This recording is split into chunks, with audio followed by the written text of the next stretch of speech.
Hello students, this is lecture number 8.3 and the topic is polymerization. तो ये क्या है? Free radical mechanism of addition polymerization, यानी कि जो एडिशन पॉलीमराइजेशन आपने पढ़ा था कि जिसमें कोई चीज़ ऐड होती है और कोई एलिमिनेशन नहीं होता है, कोई ग्रुप जो है एलिमिनेट नहीं होता है, that is called elimination addition polymerization. तो इसकी मैकेनिज्म है, तो एक जो मैकेनिज्म है इसमें फ्री रेडिकल के थ्रू है, तो this is called free radical mechanism. तो जनरली इसमें 3 स्टेप्स हैं, chain initiation, second is propagation and third one is termination. Initiation means start करना, जैसे अगर मैं किसी की रिएक्शन को स्टार्ट करूँगा तो कैसे करूँगा। प्रोपगेशन मीन्स होता है उसे एक्सटेंड करना, उसे बढ़ाते जाना, चलाते जाना, और टर्मिनेशन मीन्स उसे स्टॉप कर देना, रोक देना। तो इस तरीके से इसको हमने 3 स्टेप में डिवाइड किया हुआ है। तो फर्स्ट देखते हैं चेन इनिशिएशन, यानी स्टार्ट करना। रिएक्शन अगर हम यहाँ पे स्टार्ट करते हैं तो हम फ्री रेडिकल के थ्रू करते हैं, फ्री रेडिकल के थ्रू, इसीलिए इसका नाम है फ्री रेडिकल मैकेनिज्म। तो फ्री रेडिकल के थ्रू हम इसको क्या करेंगे, स्टार्ट करेंगे। अब यहाँ पे हम फ्री रेडिकल किसी को भी ले सकते हैं, जैसे बेंजोइल पेरोक्साइड या टर्सरी ब्यूटाइल पेरोक्साइड या एसिटाइल पेरोक्साइड, कोई भी पेरोक्साइड हम यूज़ करते हैं उससे हम फ्री रेडिकल को प्रोड्यूस करेंगे। तो देखो कैसे करते हैं। सपोज ये है आपका एसिटाइल पेरोक्साइड, एसिटाइल है, ये एसिटाइल ग्रुप है आपका, एसिटाइल पेरोक्साइड, ये पेरोक्साइड है ओ। तो क्या होता है कि देखो CH3COOO COCH3, this is called acetyl, acetyl peroxide. अब होता क्या है कि जो इसके ठीक मिडिल है, देखो CH3COO और यहाँ देखो OCH3 COCH3, ठीक, यहाँ मिडिल से क्या होगा, टूट जाएगा। आपको बताया था अगर हम किसी लाइट देते हैं, हीटिंग करते हैं तो क्या होता है, फ्री रेडिकल फॉर्म्ड होगा। कैसे? ये ठीक मिडिल से टूटेगा और ये इलेक्ट्रॉन इसके पास आ जाएगा। तो कैसे बनेगा, देखो CH3C डबल बॉन्ड O और यहाँ O, एक dot, this is called free radical. लेकिन एक्चुअल में क्या होता है, ऑक्सीजन पे जो इलेक्ट्रॉन होता है ये अनस्टेबल होता है, क्योंकि oxygen is electronegative, more electronegative. Oxygen की इलेक्ट्रोनेगेटिविटी ज़्यादा होती है कार्बन से, तो ये क्या करता है, यहाँ से इलेक्ट्रॉन अपनी तरफ खींच लेता है। तो क्या होगा, एक इलेक्ट्रॉन यहाँ से आया, एक इलेक्ट्रॉन यहाँ से आया, तो ये CO2 क्या होता है, यहाँ से रिलीज हो जाता है और हमें फाइनली मिलता है CH3 डॉट, और CO2 गैस यहाँ से रिलीज हो जाती है। तो हमें मिला CH3 मिथाइल फ्री रेडिकल। अब ये मिथाइल फ्री रेडिकल क्या करेगा, जनरली हम इसे R डॉट से भी डिनोट करते हैं, R डॉट, सिंपल करने के लिए। अब देखो होता क्या है, कोई भी डबल बॉन्ड वाला एडिशन रिएक्शन को देता है, तो हमने क्या किया, CH2 और CH2 ले लिया। तो CH2 का मतलब एक इलेक्ट्रॉन पेयर। जैसे ये क्या करेगा, इनिशिएटर यानी कि फ्री रेडिकल रिएक्शन करेगा, तो ये एक इलेक्ट्रॉन यहाँ डोनेट करता है और एक यहाँ से इलेक्ट्रॉन वापस लेता है, क्योंकि जब रिएक्शन होगा तो क्या होगा, ये बॉन्ड बनाएगा और बॉन्ड बनाने के लिए इसे एक इलेक्ट्रॉन रिक्वायर्ड है। तो यहाँ से एक इलेक्ट्रॉन इधर शिफ्ट हो जाएगा, दिस इज पाई इलेक्ट्रॉन। ये पाई इलेक्ट्रॉन यहाँ से शिफ्ट होता है और ये बनेगा R। अब ये बॉन्ड बन गया, क्योंकि एक इलेक्ट्रॉन यहाँ से आया, एक इलेक्ट्रॉन यहाँ से आया, और ये है आपका CH2 और डॉट CH2 डॉट। अब ये फ्री रेडिकल फॉर्म हो गया। तो हमारा पहला स्टेप यहाँ पे खत्म होता है, मीन्स जो फ्री रेडिकल फॉर्मेशन था वो बन गया। यहाँ से फ्री रेडिकल बना, इसने रिएक्शन को स्टार्ट कर दिया, इसे एक्टिवेट कर दिया, क्योंकि जो फ्री रेडिकल ये फॉर्म हुआ है this is reactive, free radical reactive होते हैं। अब ये रिएक्शन करेगा आगे की साइड को, तो ये हमने क्या किया, इनिशिएट कर दिया, that is called chain initiation, और इसे हम कहते हैं जनरली इनिशिएटर। इसी की वजह से क्या हुआ, चेन स्टार्ट हुई, तो दिस इज कॉल्ड इनिशिएटर। इसमें सेकंड क्या है, second is chain propagation, means extend करना, बढ़ाते जाना आप चेन को। अब हम चेन को बढ़ाएंगे कैसे, देखो जैसे हमने इनिशिएटर को स्टार्ट किया RCH2 और यहाँ पे CH डॉट, अब ये दोबारा इथीन से रिएक्शन करेगा CH2 और ये भी CH2, होगा क्या, एक इलेक्ट्रॉन यहाँ से आया, एक इलेक्ट्रॉन यहाँ से आया, इन दोनों के बीच में बॉन्ड बन गया। फिर क्या होगा, फ्री रेडिकल ये बच जाएगा, तो क्या होगा देखो RCH2 CH2 ये दोनों आ गए, ये इलेक्ट्रॉन यहाँ आया था, ये इलेक्ट्रॉन यहाँ आया था, यानी इसके बीच में भी बॉन्ड बन गया। 2 इलेक्ट्रॉन मीन्स 1 बॉन्ड, ये CH2 और ये फिर ये डॉट बच गया। अब ऐसी रिएक्शन होती चली जाएगी, सेकेंड, थर्ड, फोर्थ, तो ये एक्सटेंड होता चला जाएगा। This is called propagation. In short अगर हम क्या करें, शॉर्ट में अगर हमें कहें कि जैसे मैंने लिखा RCH2 डॉट है और यहाँ पे मैंने N ले लिया, यानी कि बहुत सारे ले लिए, 100, 200, 1000, तो ये क्या होगा, ये कंबाइंड होता जाएगा, ये अटैच होता जाएगा और फाइनली हमें मिलेगा RCH2 का N, ये N हो जाएगा यहाँ पे, और डबल बॉन्ड किस में चेंज हो जाएगा, सिंगल बॉन्ड में, ये डबल बॉन्ड ये सिंगल बॉन्ड बन जाएगा और ये CH2 डॉट ये सेम रहेगा एज इट इज, ये ऐड होते चले जाएंगे यहाँ पे।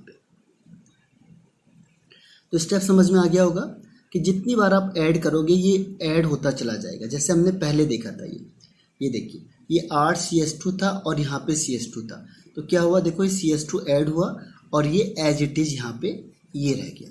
इस तरीके से हम देखेंगे कि ये हर बार स्टेप ये दिखेगा आपको और ये ऐड होता चला जाएगा। तो यहाँ 100 लिया तो यहाँ पे 100 ही माने जाएंगे, इसीलिए अगर हमने N लिया तो ये N ही होगा ओवरऑल।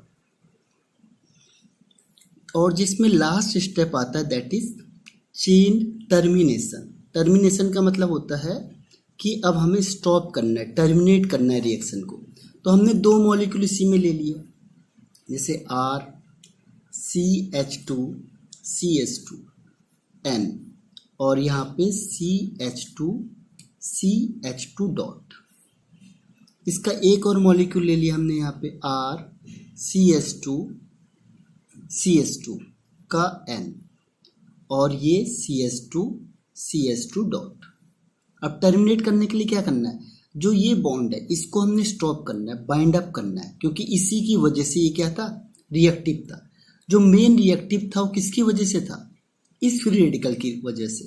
अब आपने इसको ट्रैप कर दिया, एक इलेक्ट्रॉन इसने दिया, एक इलेक्ट्रॉन इसने दिया, अब इन दोनों के बीच में बॉन्ड बना दो बस।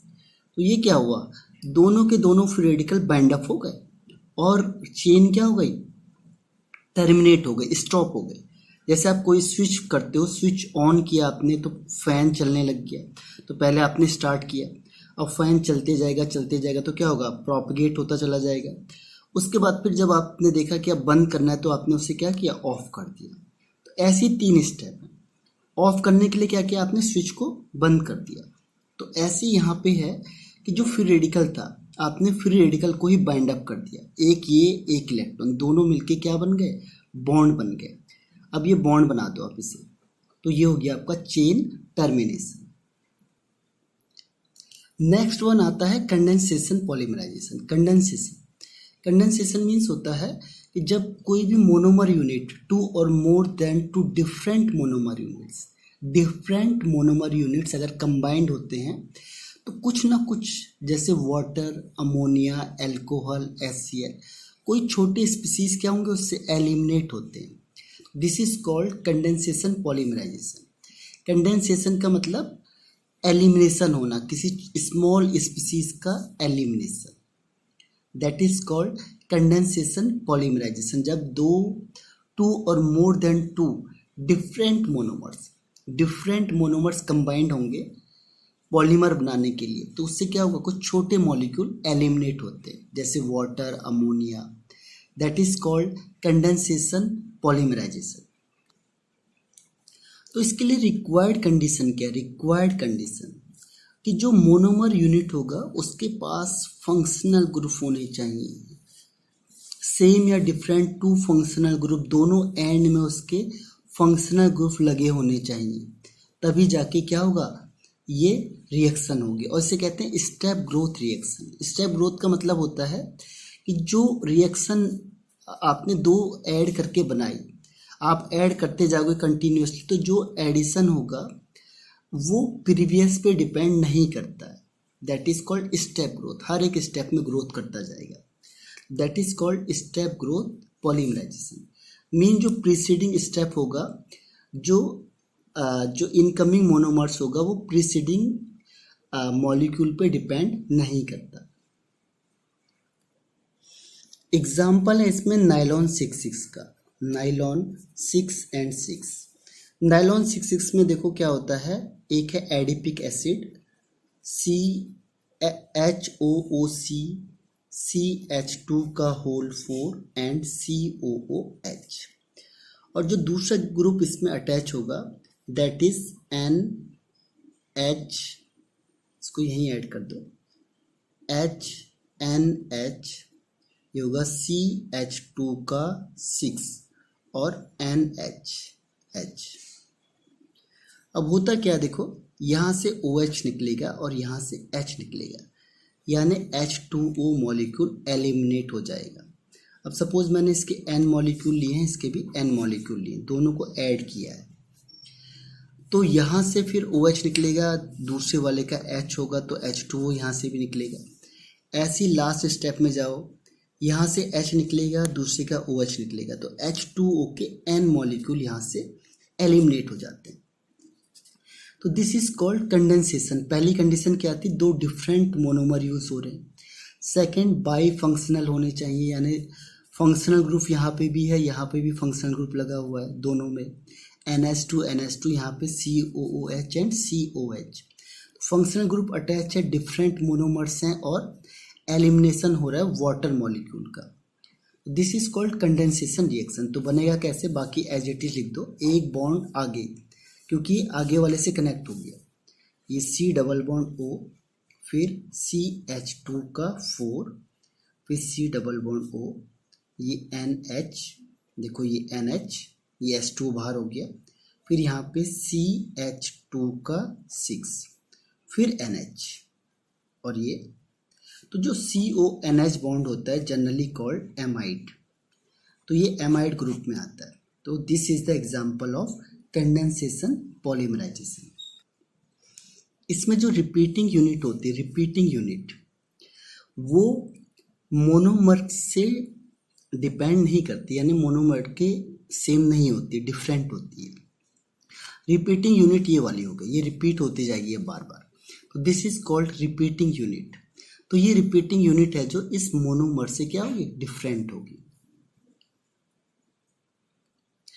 Next one is chain opening polymerization. Chain opening, chain का मतलब क्या हुआ, जो साइक्लिक कंपाउंड होंगे, साइक्लिक कंपाउंड, इनको ब्रेक डाउन करना है in presence of strong acid और बेस कैटलिस्ट, या हीटिंग के थ्रू क्या करना है, जो साइक्लिक कंपाउंड है उसे ब्रेक डाउन करेंगे और उसका पॉलीमराइज करना है, उसके पॉलीमर्स बनाने। This is called ring opening polymerization. देखो इसका एग्जांपल है जो बहुत ज़्यादा इंपॉर्टेंट है, दैट इज नाइलॉन 6। नाइलॉन जो भी होगा वो एमाइड ग्रुप है, नाइलॉन का ध्यान रखना, this is amide group always. अब इसको रिंग फॉर्म में लाना है तो कैसे होगा, देखो 6 मीन्स होता है कि उसके पास 6 कार्बन होंगे, तो ये C डबल बॉन्ड O, ये ग्रुप आपका एमाइड ग्रुप है। बाकी 6 कार्बन होंगे, तो देखो 1 तो ये हो गया, 2 3 4 5 एंड 6 ये हो गए, बाकी इससे अटैच होगा। अब देखो एक 2 बॉन्ड है तो 2 हाइड्रोजन, क्योंकि कार्बन की वैलेंसी 4 होती है, तो ओवरऑल हमें इसको 4 सेटिस्फाई करना है। अब आपने हीटिंग करी तो क्या होगा, यहाँ से टूट जाता है, क्योंकि ये बॉन्ड वीक होगा, सबसे ज़्यादा कार्बन स्ट्रांग होता है। कार्बन नाइट्रोजन क्योंकि पोलैरिटी डेवलप होती है, प्लस चार्ज और माइनस चार्ज, तो इसकी वजह से बॉन्ड वीक और रिएक्टिव बन जाता है, तो ये ब्रेकडाउन होता है। फाइनली देखो क्या होगा, देखो यहाँ CO है, CO आगे की साइड चले जाओ, इसके N मॉलिक्यूल लिए हमने, तो ये बनेगा CO, बाकी देखो 1 2 3 4 5, तो ये बनेगा CH2 का 5, उसके बाद ये NH, अब ये आपका रिंग फॉर्म में आ गया, इसके एन मॉलिक्यूल आपने अटैच कर दिए, दिस इज कॉल्ड पॉलीमर और इसका नाम है नाइलॉन 6 और ये बहुत फेमस है, that is called caprolactam. Caprolactam epsilon कहते हैं। देखो यहाँ से स्टार्ट करते हैं हम, ये मेन फंक्शनल ग्रुप है, तो this is called alpha, beta, gamma, delta, इस तरीके से ये आता है आपका एप्सिलॉन। तो ये एप्सिलॉन कैप्रोलैक्टम।